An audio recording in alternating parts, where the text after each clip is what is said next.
Men are the prize, the podcast. It's Harvey, your host. What's good, men? How you doing? Hope the week's treating you well. I hope everything is going well for you, the journey, the goals, the plans, everything that's meant to be. And if not, I hope you're handling it well because that's just as important. Another, another great guest. This is special for me in a few ways. One, you've listened. I don't have a lot of women on this podcast because I kind of keep it as men here. I feel like it's safe, safety net. Not that women are dangerous, but just men talking. But when I do have women on, it's special because I love women, of course. But when I'm able to bring an amazing one on here, I'm honored. Ayanna Kelly is the guest this week. How are you today? Hey, I'm doing okay. How are you? I am well. Thank you very much. I love a good bio. I cringe every time someone reads it, so I'm going to pretend My not to hear my you. first question for you right after. Ayanna Kelly is a proud Afro-Latina disabled veteran, mother and wife. She is a diversity, equity, inclusion, belonging, and accessibility practitioner. I see you. And mental health consultant. She's a consultant, public speaker, activist, podcast host in an effort to create safer workplaces for all people. My question that I've kind of gotten with this podcast is I ask people, how do you feel about hearing your bio read back? And you kind of answered it. Why does that make you cringe? I think it's because I usually have always been in people-centered work, and it typically means to take myself out of the work, right? Especially with diversity, equity, inclusion, a lot of people think that just because you have marginalized identities and you've been through some things in life that you know how to do it. But you really hit the pinnacle of the work when you remove yourself and think of others aside from yourself and aside from your own community and bring everybody in, which is why it's just very odd for me to hear all of the things that I Okay. do, because I usually like to focus on others. Okay. I like that. That feels like, obviously with the job, but I feel like to a degree as a mother, that's kind of part of it too. Oh yeah, Yeah. 1000%. It's usually about the kids. If I'm not talking to you about my kids, it's like I'm missing my kids or so is something. Okay. Understood. Understood. I ask men that because at least for the time that you're talking to me, it's a foreign concept, I think, for men to have themselves be the focus of attention. And I like to throw themselves in their face. Like, and to hear it, like, look at what you did. Look what you've accomplished. And we don't always get that kind of encouragement. So it never hurts to hear somebody else say, wow, did this? You went to college for this? You got all these letters after your name? Go ahead, bro. I've always found that Yeah. as a good start. So that's why I like to do that. But I'm glad that I got to ask you the same. Um, so let's delve in. Masculinity has kind of been where I've been lately with these recordings and talking to men about such. So I'm going to ask you a question or two. In your opinion, give me your definition, your idea, your vision of what masculinity is. I think shit, I can't talk today. I think it depends on who's defining it. If y'all are defining it for yourselves, it's completely different than what society is defining it. I think it's just being at the pinnacle of who you are as a person and, in the roles that you play. I, I can't speak for all men, but I know that there's generally speaking, just a bunch of stereotype, especially for Black and brown men, on what being masculine means, right? We think about the provider and being strong and carrying the heavy things and et cetera, et cetera. And that's all bullshit. I say Mhm. throw it out the window. I think it's very different based on your personality, on what you love to do, what's important to you, right? Like I think stepping into your own joy and who you are as a person is everything. Forget the label. I agree. I agree. Masculinity, while I'm sure I can look it up and find a definition in a dictionary, but it's something that's different for every single man. But and you're right on this with me. I feel like masculinity is one thing, but black masculinity is one thing, or Hispanic or Latin masculinity is something different. That Black and brown masculinity, there's a whole separate space for it versus the overriding masculinity thing. Um, but the reason I want to talk about masculinity is because I want to get into how mental health fits in it. So, and let's talk about Black and brown men as best as you can, and being one, I can kind of help. How do you think mental health discussion or believing or acknowledgement of it has changed masculinity in the last 20, 30 years or so? Yeah, well, I'll be honest, I've been alive for less than 30 years, so I'm probably gonna go more recent. Youngster. Okay.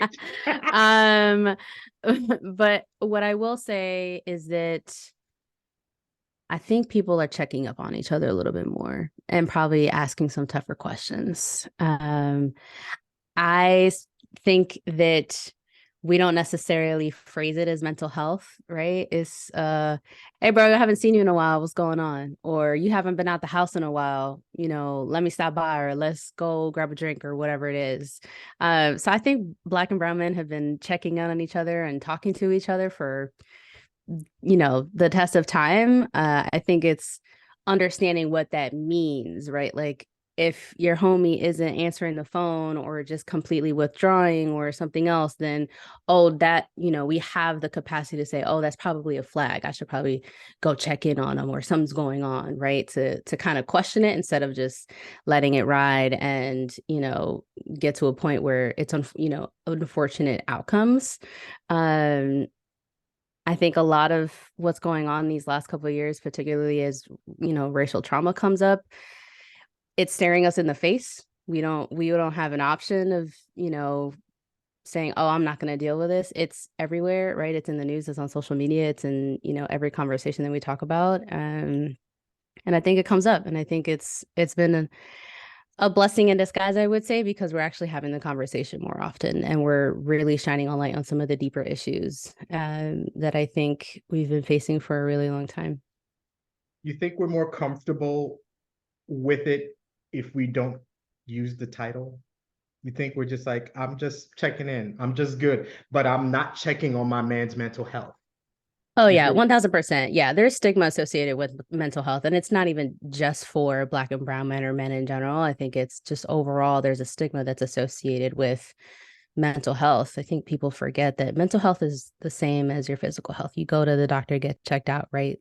You just need to check on your brain and the way that things are going on.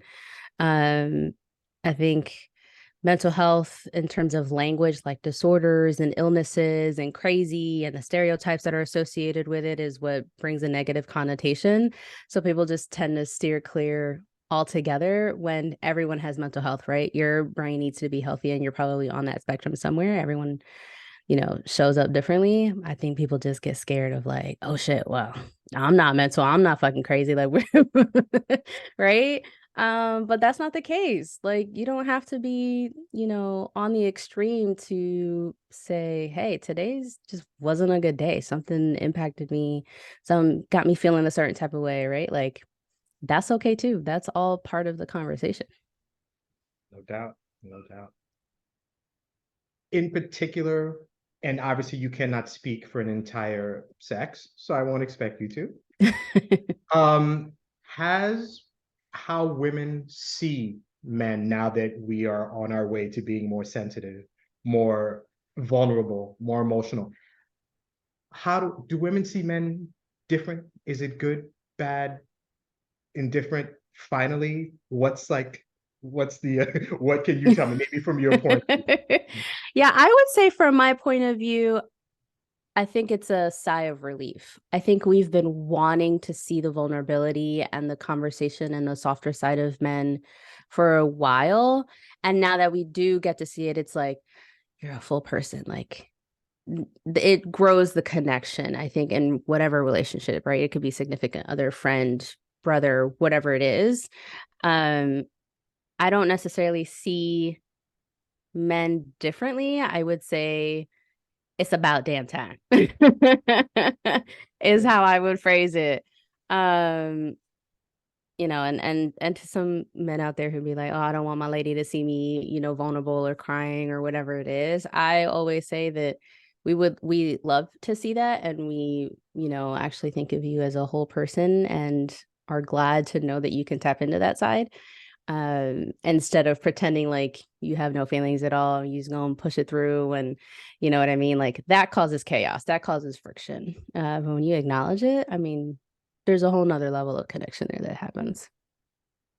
Allow me to speak for a good amount of men with this response. I think there are a lot of men who have done so, who have been open with their women, with their significant others, with moms, sisters, who response would be later on when we were arguing about something, it came back and was thrown directly in my face. Oh, that was you crying that day. That's why you blah blah blah, whatever. So what is your, I mean, it's an overriding, it's a great thing that we're open and stuff. But I think there's a good amount of men who are like, I tried, and this is what I got. Yeah. Yeah, I would say there's so many things. First of all, so glad that I went to therapy with my husband. We did marriage counseling, and it saved our marriage. What we discovered is that we just weren't communicating in the same language. He was expressing his feelings in a very different way than I am used to, or that I would express mine. Um, and also I had to learn to step the fuck back. Like you you've got to know that it's safe to open up for the other person. You can't just assume that it is, right? And if that person happens to be your significant other, you got to tell them what it is that you need in order to feel safe. Right? You've got to be able to articulate that.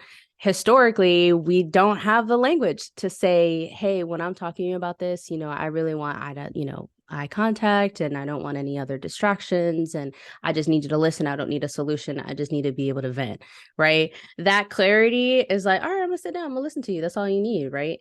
And typically the people who are receptive to your healing journey are understanding of that and won't throw that against you. Now, if that's happening, you either got to work on the communication, or it's probably not the person you need to be associating with, right? It's not safe to be your full vulnerable self with that person. Agreed, agreed.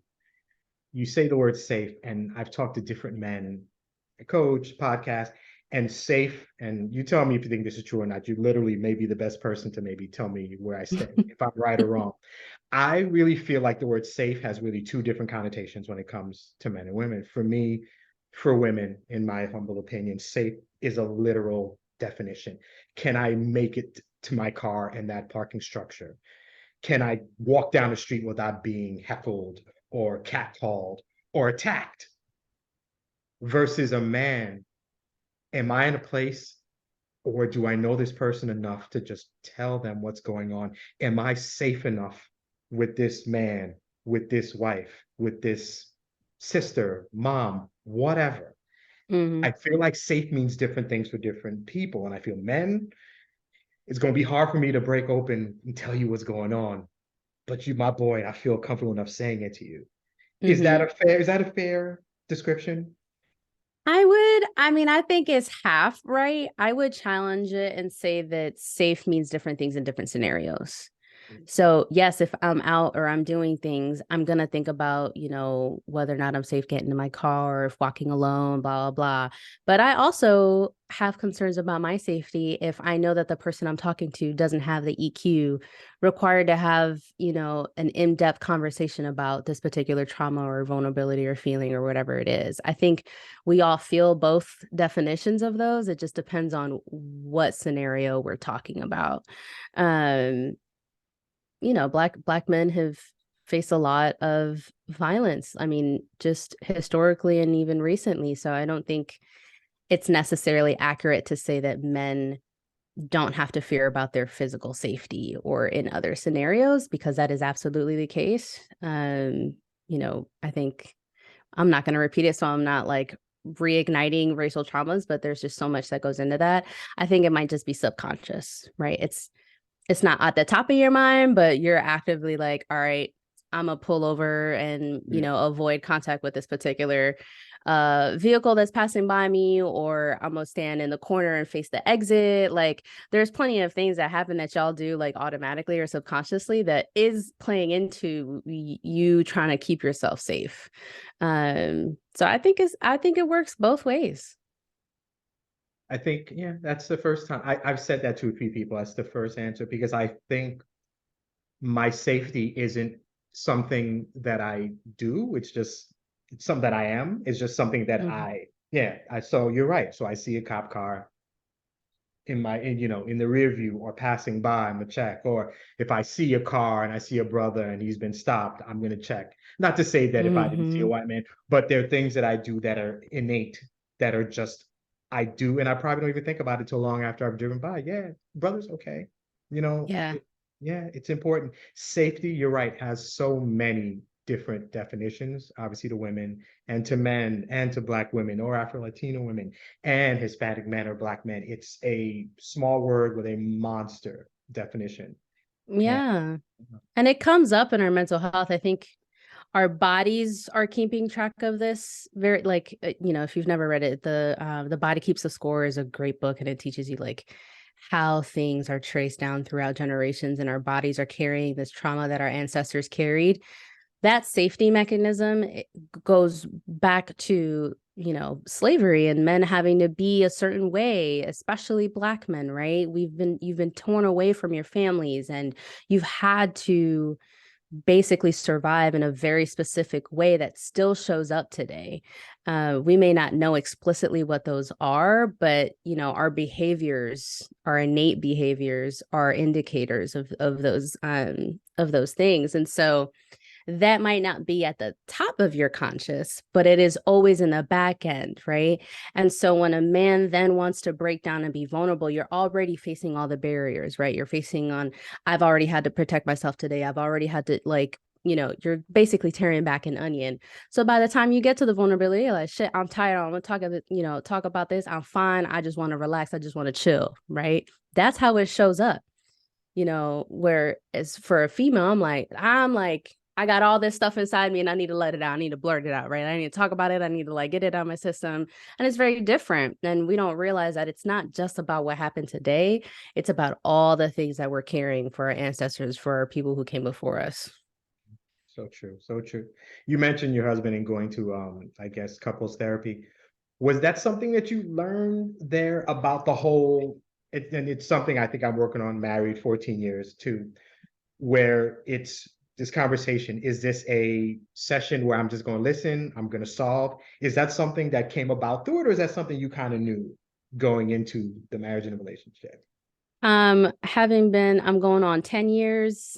I would say that we fell into very specific habits and we kind of just assumed those roles up until it wasn't okay anymore, right? Like we were either stuffing things, in terms of like feelings and resentment and just things that happen. Like, marriage isn't perfect.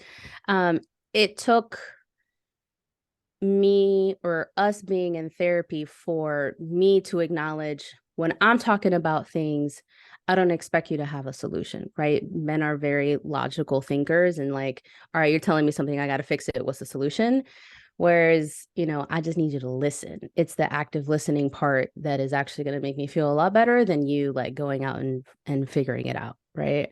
And, for my spouse, it was very much like I need her to slow down and just like be and not assume that I'm going to be a certain way just because I'm a Black man or this or that or whatever, right? Like, not specifically that, but it took therapy to like really for us to find like, all right, my husband's got certain defense mechanisms when we argue, and I've got another defense mechanism. And then like they work against each other. And now we're just fighting, the whole person instead of just really picking apart like what happened in that one scenario or, what we're needing to connect emotionally. Um, so I think just experience therapy. I highly recommend it, even if you're doing well. Like you eventually go into different stages and transitions in marriage, especially when you've been married for quite some time. I think there's always something new, right? You grow in different directions. You're growing older. Your bodies are changing. You got kids. You don't have kids. You're going to school. Like there's so many different things that put pressure on a marriage.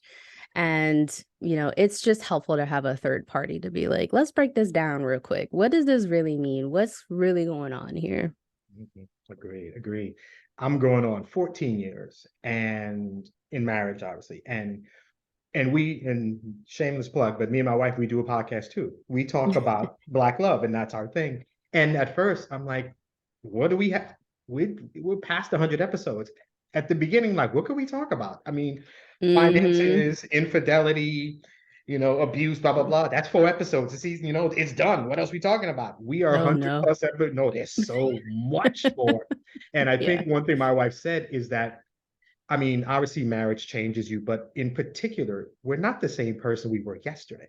There's this Mm-hmm. constant change. Every day I'm a new person. And I like to tell her that I think I know you really well, blah, blah, blah. She's like, well, I don't even really know me. Like, how could you She's right. really? Yeah, you don't really know me. I don't know me. That's why everything is changing. Everything's a bit different. It's a new day. I feel different this day, blah, blah, blah. So the recognition that, how I feel, how I am today on Saturday versus Wednesday, I'm a completely different person, is an important one that we recognize. And that's Mm-hmm. why, a good marriage, we recognize the change, the tides, and all that stuff. That she's happy today, she's mad another day in me or whatever, but she's still that person, but a little bit different. And as long as Yeah. I kind of stick with that, as long as I recognize the change, I'll be better. Bad segue. How do you think social media has affected masculinity? I think social media is just another construct. I think that with paid influencers and ads and some of these extra things that are now into social media, we've got like these very specific images of what it means to be fit, healthy, like have a great life, or et cetera, et cetera. I think that it's part of an illusion and it's not real. Like you only see a small snippet of a person on social media. You don't see the full thing, right? Like you might see that I cooked a great meal and it is bomb, right? But you don't see that my 2-year-old was having a mental breakdown in the background and my kid is refusing to eat and it's been a long day, right? Like there's so much context that is lost in social media. And I think that we're so used to scrolling on our phones that we think that that is all of it, right? That we're seeing the whole person or we're seeing the entire story. And that's just not the case. I think that there are some really great organizations out there that are trying to fix that, right? Like I love therapists that get on TikTok and really like break it down for us, or, nonprofits who are out here just telling us the truth and really like dispelling some of the stigma. But not everybody follows those, right? Like not everybody curates their feeds. Not everybody knows the right people to follow and all this other stuff. So I think it's complicated. And I think, for me personally, I've just had to curate who I follow and how much I'm engaging and all of this stuff, right? Like I will mute people, I will unfollow, I will block in a heartbeat, because if it's not serving me, then I don't need to be receiving the messages. We already receive so much passively, or that's ads or TV or like when we're driving or, scripted shows, whatever. There's always some kind of subliminal message and it's really hard to like nitpick those out of that. And so if you can control at least what you're consuming on social media, it's, super beneficial. I think it's hard. We compare each other. We already thinking, oh, so and so got a great life and a great marriage and they got it all, but take Twitch, for example. DJ Twitch, who died by suicide, had a seemingly perfect life. We had no idea what kind of battles he was fighting. And it's stuff like that where it just like, well, shit, maybe it's not Mhm. all ponies and rainbows, right? We don't see that. But all we saw on social media was happy family and family photos and dancing with his wife and having a great time on Ellen, but we don't see the stuff behind that, right? I think there's a huge problem with that. I think number one, we should see all of the people for, all of who they are. Number two, don't take stuff for face value. Like there's so much more going on than that one photo or that one video that you see. That was sad. And obviously I didn't know him, but it was to me, it was another Black man lost, Yeah. because I do a lot of talking about this. And in particular, during the holidays, I really spent some time talking about how we need to be extra vigilant talking to our men during the holidays. We have a lot of fathers who are no longer husbands, who don't have Mm-hmm. their kids, who was used to Thanksgiving dinner and putting up the tree, and all of a sudden divorced for whatever reason. Now I'm by myself. and nobody to talk to. And I'm sitting in this anxiety as, was I a bad husband? Am I going to be a bad father? And all these thoughts, and it just bubbles up and rolls. And this is when suicide's at its highest during the holidays, especially for men. And we try more than anyone. But Yeah. Twitch, that made me sad. It really made me sad. And it really crystallized what you said. That brother looked so happy. He Mm-hmm. was dancing with his wife, his kids. Like, he did what? Or it's like Yeah. Robin Williams, he's the funniest person on earth. And then he did what? Yeah. Suicide, really. And I say this as a person who 20, 30 years ago, I tried because I Mm. was just distraught. I was just a failure. I didn't know what to do. Um, what is your, it's a terrible question. What is your thought on how we can help anyone with these thoughts of suicide? What could we do? Yeah. Well, first of all, I just want to say I'm glad you're still here. Thank So, you. that's valid and that you're still here and doing great work. Mhm. In terms of what we can do for others, I think this is really hard. This is a really personal topic for me as well. I think we listen, we give people the resources, push a little deeper when people tell you that they're not fine or, that something's going on. Having experience supporting someone who's been in that position, it is really hard when the person doesn't want the help or doesn't know how to accept it. And so it will get sometimes worse before it gets better, right? Especially if they're not seeking the help that they need. But I would say listen.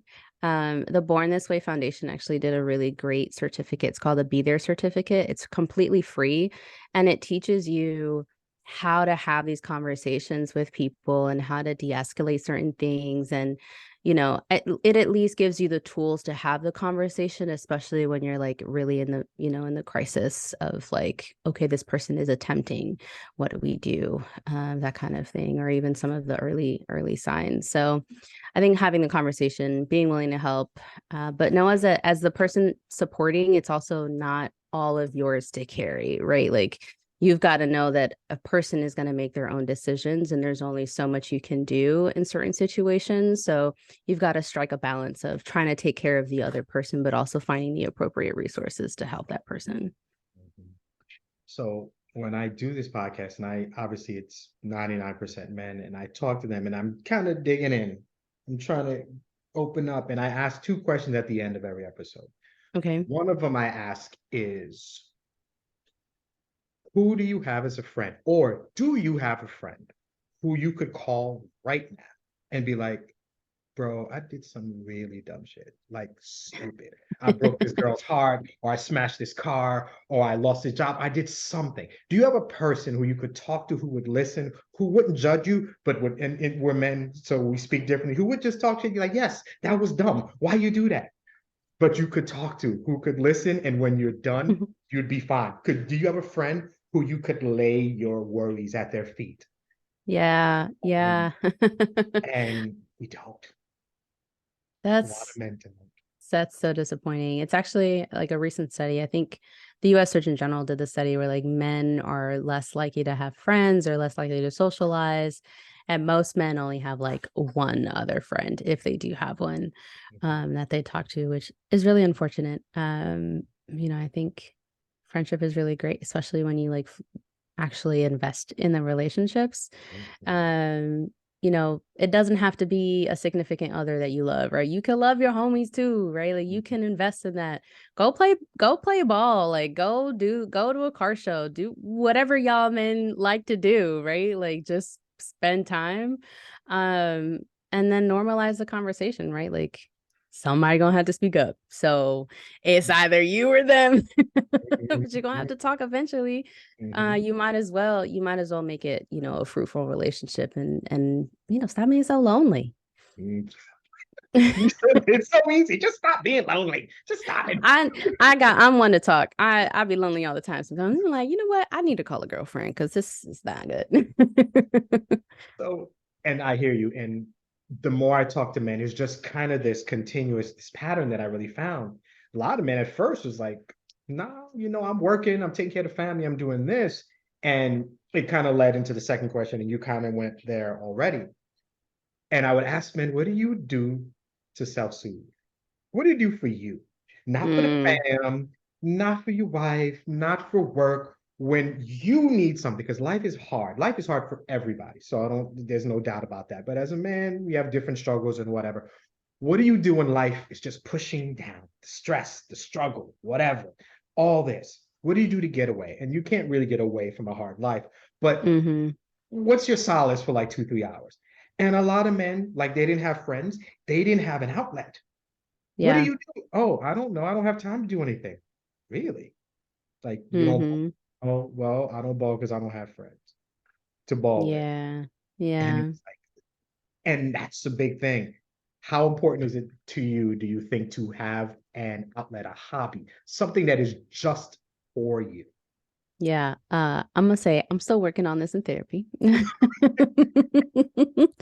I think it's absolutely critical. I think having things just for you speaks to how you know yourself as a person outside of the things that you are to other people. So, my personal experience is I need things that don't have anything to do with being a wife, a daughter, a mom, things I do for work. Like those are the things that yes, I need to do, but that's not just who I am. It's so helpful just to decompress, right? Like you're not gonna want to be around your husband and your kids or your significant other all the time. Like, let's be real, they get on Mhm. your nerves, right? Yes. So you absolutely need time to just, center your thoughts and your mind and just being able to like connect with yourself as a person, your soul, right? Like our ancestors did that. We just have lost sight of what that means today. And it doesn't have to be overwhelming either, right? Like the excuse of not having time or resources sometimes get in the way of us being creative on the things that we can do. You can go outside for a walk. You can lay in a quiet room and just, lay on your back and breathe and get in tune with your body. What's your body telling you, right? Are you achy? Do you need water? Do you need food? Whatever it is, right? Like taking care of ourselves is listening to our body and our minds and say, I need to be able to take a deep breath. I'm gonna go walk outside. I'm gonna get some sun. I'm gonna get some fresh air, and I'll be back in 10 minutes. Like it doesn't have to be extensive. It just needs to be right for you. Agreed. And when I ask men this and I get the answer, and it's getting better with the more men I talk to, it's a combination of I don't have time, which is an excuse that we all use, but I haven't been taught to take care of myself. Mm-hmm. Nobody told me that I was supposed to make sure, just like, and I don't know if it's entirely true, but nobody told me I needed to get get my prostate checked. Or nobody told me I need to check on my blood pressure. I'm a black man by my very nature. I'm gonna have high blood pressure, or I'm close to diabetes and other, or sickle cell, or all these things. And the fact that we don't do it is crazy. Mm-hmm. We're hurting ourselves. We're pushing us even further to these bad health situations. Yeah. Um, You know what Another that thing, is? what is that? I gotta chime in. That's trauma. Mm, mm, Black men and women have been used in awful scenarios to be able to, make medical advances and all of these other things, right? And we've again and without our consent too, right? Like it's against our will. And mhm, so we are carrying that. That comes up when you don't want to go to the doctor and get your stuff checked. Like that comes up when you're putting stuff off for fear that you are going to be hurt or mistreated or whatever it is. May not have happened to you specifically, but it probably happened to your ancestors. You're carrying it with you, even if you don't realize it, right? And mhm, that just compounds what's going on mentally, right? Like, I feel fatigue, I'm not eating right, or something's going on in my body, but I don't know quite what it is, but I don't know what doctor to go to, but I don't want to go to the doctor, but I don't have the copay to go. Like, there's so many layers, and a lot of that is trauma. It's also systemic racism. Like there are other things that are not in our control that come up in our everyday lives that we just think it's us, right? Like we just got to push through, or I didn't know how to do this or whatever. But there are external factors. Like it's not all you. There are other things that are, in the way. And it's just a matter of like knowing how to navigate it. But they're right. Like nobody taught me I need to go to the doctor twice a month, twice a week, or whatever it is for, insert thing, right? Right. Mhm. We're learning it and we're trying to figure it out. And that can be overwhelming in itself. Agreed. Agreed. That's the whole thing with the medical field. It's so true. Up until, I can honestly say I got married late. So I'm 48. I got married when I was 34. I probably didn't have a physical 7, 8 years before that. I Mm-hmm. have a family. I got a wife. I got kids. I kind of need to be here, So I kind and at sometimes it Yeah. takes a situation changing for you to recognize your value, Mm-hmm. especially for men, because a lot of times I think men feel like we're just utility, that Mm-hmm. we're just here to do something, to take care of Yeah. somebody, but we're never on the top of our own lists, Mm-hmm. which is Yeah.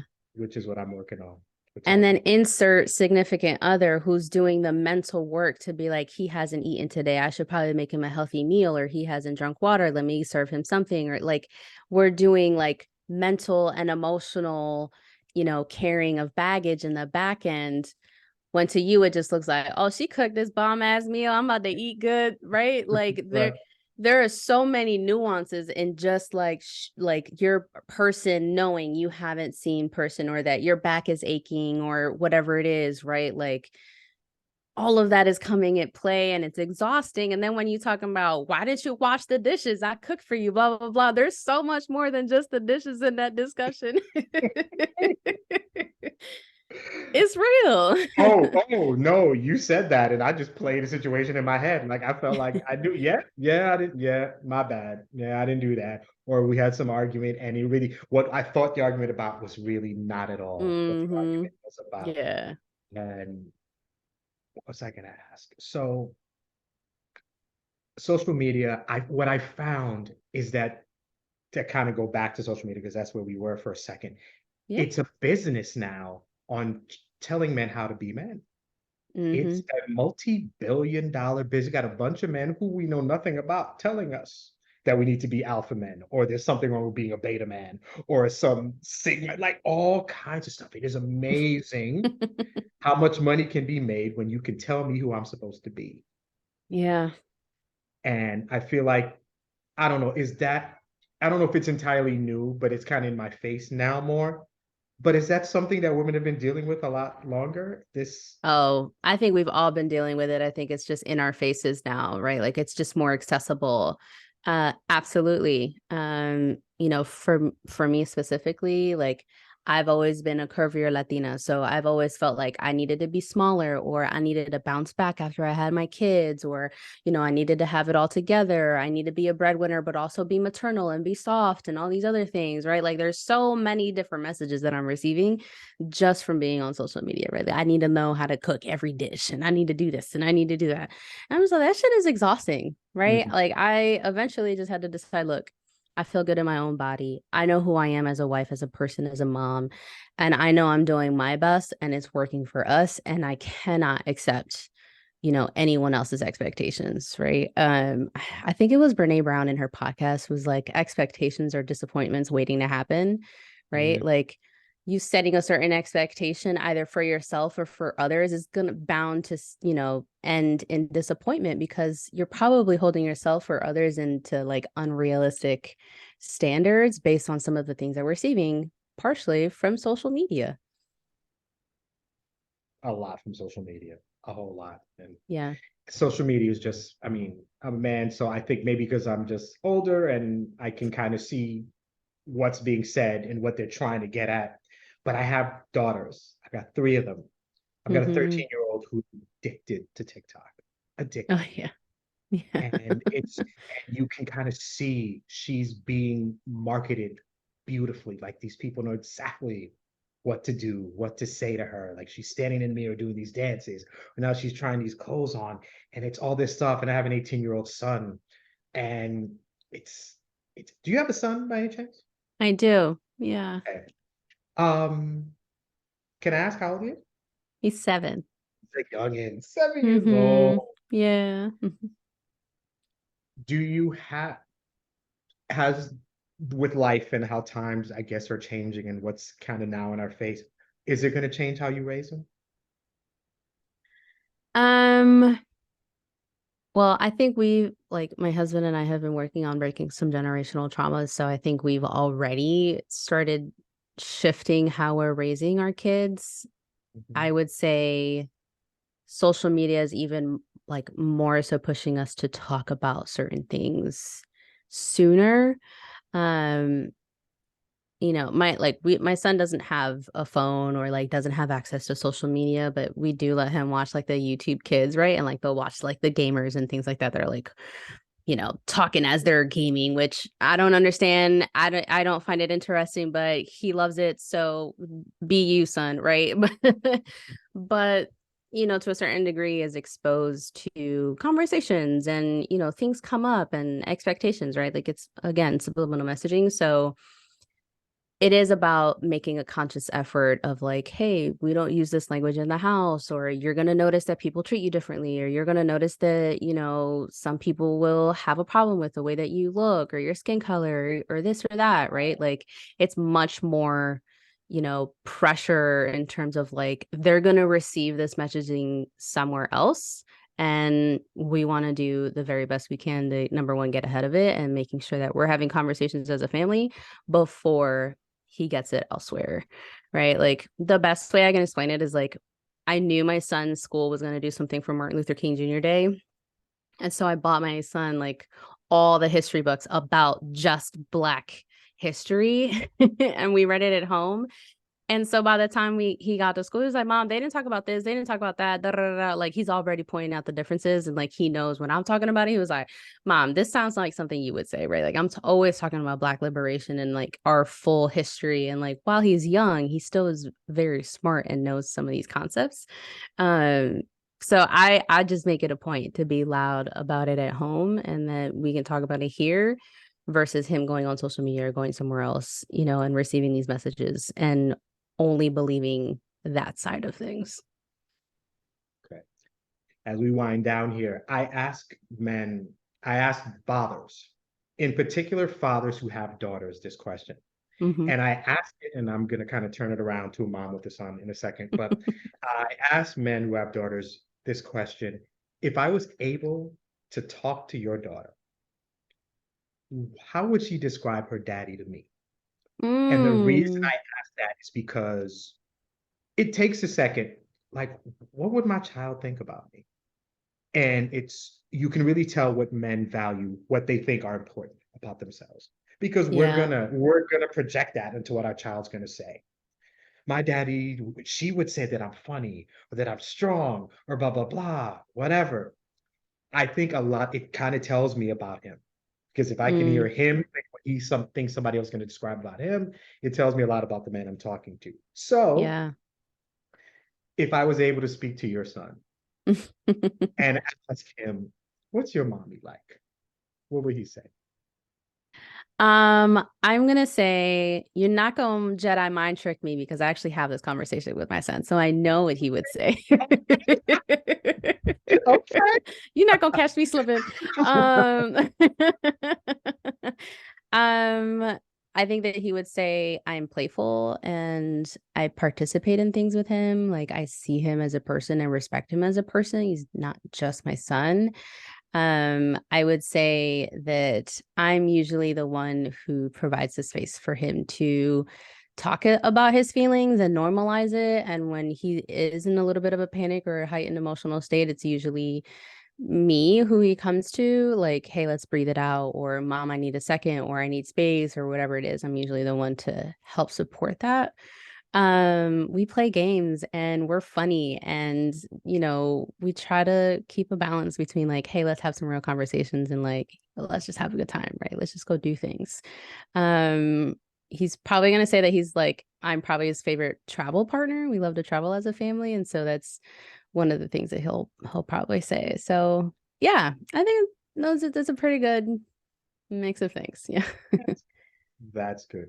Um, and if this is not a question to be answered, he comes to you whenever I guess emotional. Is this something he'd feel comfortable going to dad for also, if he needs a moment or something, or is that predominantly mom's space?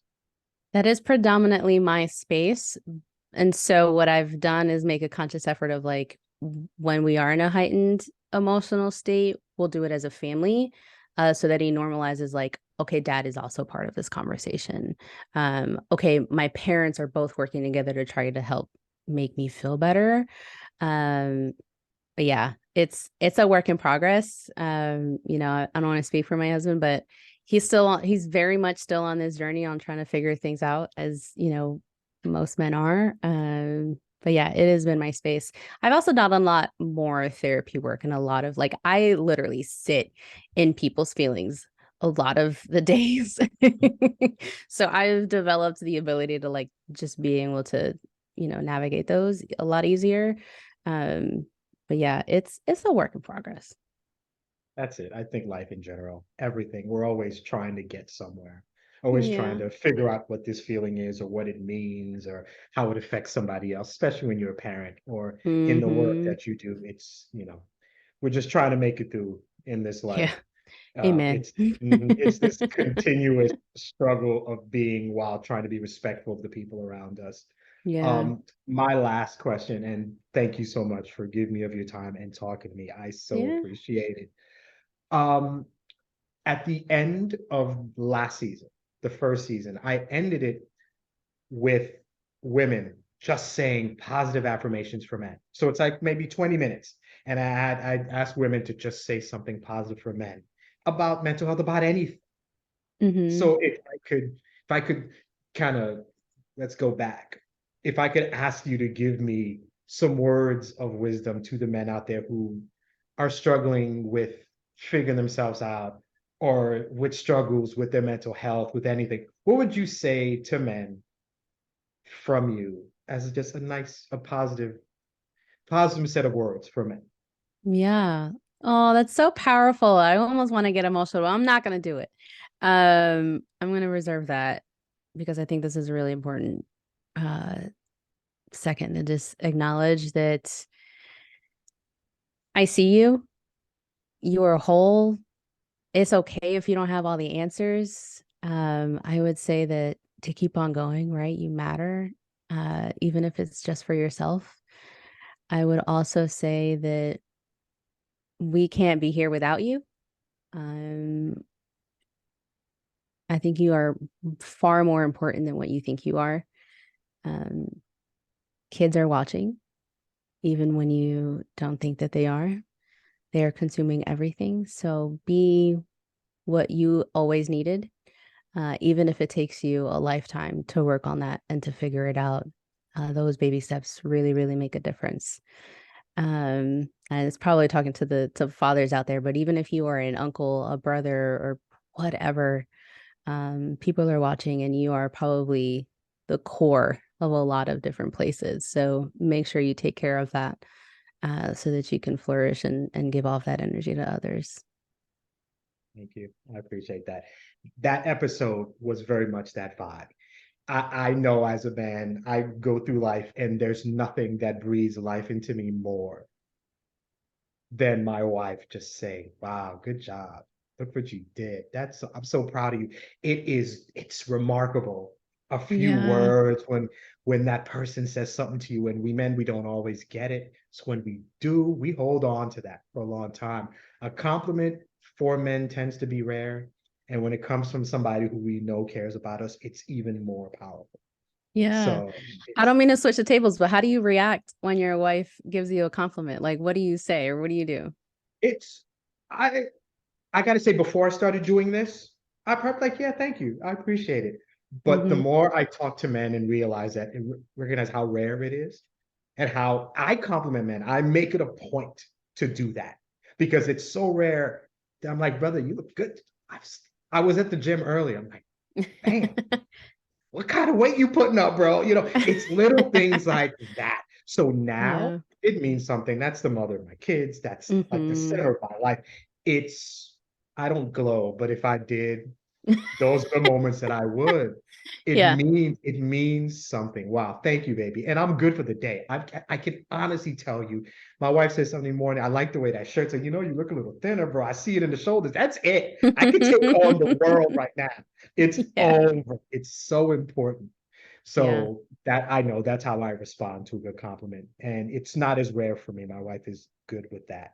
And I think Mm-hmm. because she knows kind of that I do this, and at times I do this, and the effect, and even though I'm talking with men about this, I'm still a man myself. I'm still struggling with things, and so it's Yeah. nice to hear positivity too. Yeah. But thank you. And You're I welcome. appreciate those words. And I see myself playing that in the future when this episode drops. Um, Yeah. where can people find you? Ugh. On my couch watching TV. No, but for I am a homebody. No, I am on Instagram, Ayanna S. Kelly. Um, no, that is not my Instagram handle. I am just Ayanna Kelly, AYANNAKELLY. I've also got my own podcast. It's called Sazón y Corazón. It is not in Spanish. It's just the title. We talk about all the things mental health. And then my website is ayannaSkelly.com. So yeah. All right, fantastic. All of that will be in the episode notes. Thank you so much for your time. To the men who either listen or watch, I'll leave you with this. You may not get a compliment today, so take this one. There's somebody right now who's waiting for you to talk to them. Somebody's day is Mm-hmm. going to get better because they hear your voice. Somebody's going to feel better because you walked in the room. Somebody's day isn't that great, and you're going to be like, yo, what's up? And you're going to lift them up. Mm-hmm. Lift someone every day. And I hope I'm doing that for you. Thank you so much for listening, for watching. Thank you, Miss Kelly, for being on. Of course. And to all the men out there, never forget that you are the man and you are the prize. Have a good day.